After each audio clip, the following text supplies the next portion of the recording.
The UN Security Council has failed to come to an agreement of what to do about North Korea. The country launched a long-range rocket early on Sunday.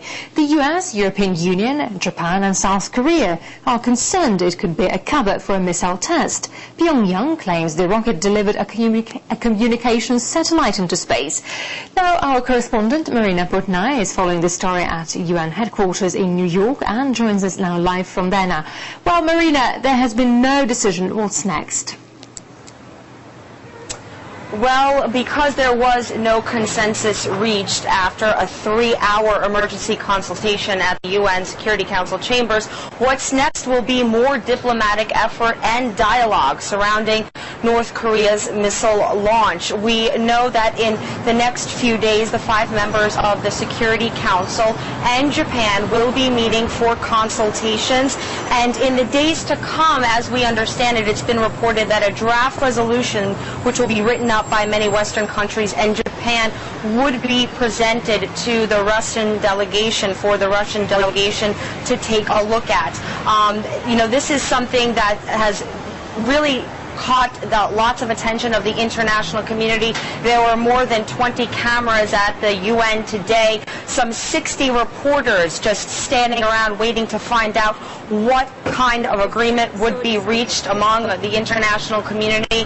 And despite the 3-hour conversation, members couldn't even agree on even a presidential statement, which just means basically a statement. The text, though, could not be agreed upon. Now, there are going to be talks continuing in the next few days. Of course, the U.S. and Japan are pushing for very clear, strong, concise action against North Korea. Yeah, you mentioned the United States and Japan, but where do the countries stand?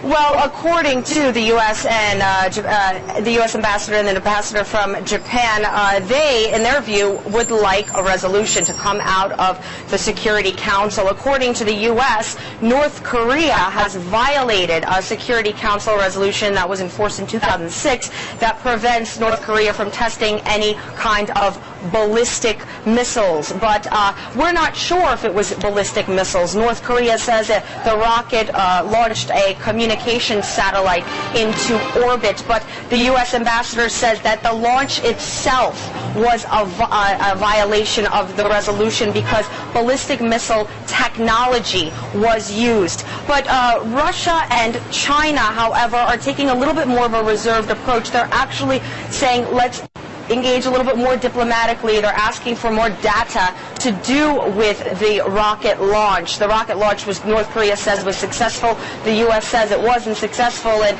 came down into the ocean at stage 1. So the Russian Foreign Minister Sergei Lavrov has actually said we need to continue these 6-party talks, as has China. They would like to continue engaging North Korea, of course, in thinking dialogue rather than more harsh action would lead to a better conclusion. But of course, in the next few days, we will find out how the international community will decide to act.